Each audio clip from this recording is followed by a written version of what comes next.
Inside Dele Alli's Tottenham fall and Daniel Levy's plans for midfielder reboot. Back in the summer of 2018, Dele Alli went to the World Cup as one of England's biggest stars. 4 years on ahead of the next World Cup, Alli is not even on the England radar, and his fall from superstardom is as alarming as it is depressing.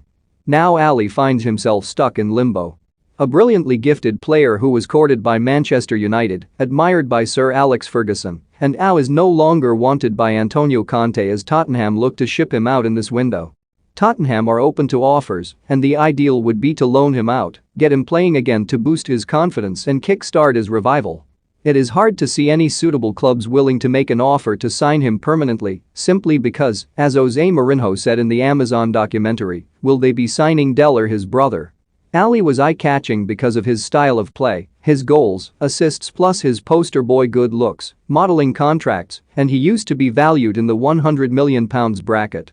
It is incredible to think Alli is still only 25. His rise to fame is a great story as he had a difficult childhood. He signed for MK Dons and won 2015-16 and 2016-17 PFA Young Player of the Year, became a superstar under Mauricio Pochettino, and broke into the England team. Fergie admired his aggression and urged Jose Mourinho to sign him for Manchester United, while the likes of Real Madrid and Paris Saint-Germain were also big-name suitors. Alli scored in England's World Cup quarter-final win over Sweden, and it is hard to think of another player in that squad who had the talent, good looks and potential superstar tag. But it was after the 2018 World Cup when things began to unravel largely because of injuries, and he has not been capped by England since July 2019. Alli signed a mega 6-year contract at Tottenham in October 2018. His £100,000 a week wages, which went up significantly with add-ons, was done to tie down one of English football's best prospects. But since then, Alli's drop in fortunes has been nothing short of remarkable, and like no other big star of his generation. Injuries did not help, but his relationship with Pochettino was cooling even by the time the Argentinian manager was sacked by Tottenham in 2019. Pochettino voiced frustrations about Alli's fitness amid talk about gaming sessions keeping him up into the small hours. Alli had lost his guaranteed starting place at Tottenham. But it is way too easy to say that Mourinho was to blame for Alli's demise at Tottenham. Have a look at the first game of the 2020-21 season, Mourinho's first full season in charge, and Alli started in the NO10 role, was given a proper chance, and yet was substituted at halftime.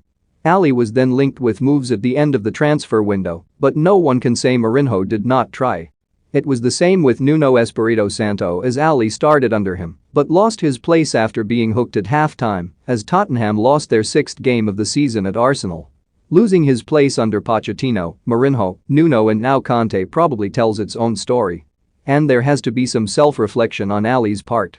Incredibly, his last goal in the Premier League from open play came in January 2020 against Norwich City. That is an incredible statistic for a player who has 23 goals in all competitions in the 2016-17 season. He was prolific as a NO10, attacking midfielder or second striker. So what has gone wrong? You could point to the contract. Players can switch off after big deals. Or injuries. Even leaving his vastly experienced agent Rob Siegel, who helped steer him to stardom. Sometimes hard truths are difficult to hear. But legendary ex-Tottenham boss David Pleat, who still has one of the best eyes for young players, will passionately defend him in conversation. Former MK Dons boss Carl Robinson talked of Alli doing things with a football no other young player could do. The talent is still there, but he just needs a reboot. That is why Tottenham chairman Daniel Levy may be reluctant to sell rather than loan. He will not give up easily on a player so naturally gifted and is haunted by the prospect of him coming good somewhere else. Some critics suggest that Alli was never that good, was overhyped, and the fanfare went to his head. If you meet him,